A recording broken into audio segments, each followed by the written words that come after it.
কিছুদিন আগে আমরা এই মাদ্রাসায় ভিডিও বানাইছিলাম যে একটা বাচ্চার ইতিম বাচ্চার একটা পোশাকের দরকার।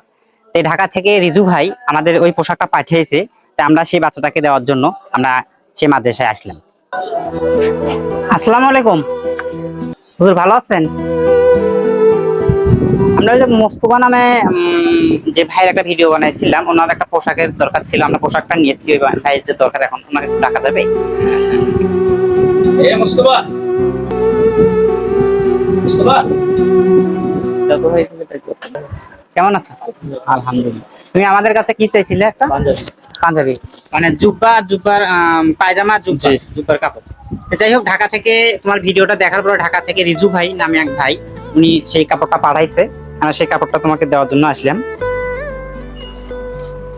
এখানে তোমার হচ্ছে একটা জুব্বার কাপড় হবে আর একটা পায়জামার কাপড় হবে, মানে পুরো সেট। যে রিজু ভাই যে পাঠাইছে, আমরা সবাই রিজু ভাইয়ের জন্য দোয়া করবো, তিনি যেন মানবিক কাজগুলোর জন্য সহযোগিতা করতে পারে। তুমি কি করবা রিজু ভাইয়ের জন্য দোয়া করবা মন থেকে? জি জি। তুমি কি খুশি? জি হ্যাঁ জি। সুন্দর করে একটা হাসি তো। আর আমরা সবাই এই মানবিক কাজগুলোর জন্য, যারা আমাদেরকে সহযোগিতা করে তাদের জন্য আমরা দোয়া করবো, এই ধরনের ইতিম বাচ্চাদের জন্য যেন সুবিধা হয়, তাদের জন্য উপকার হয়। সবাইকে আসসালামু আলাইকুম।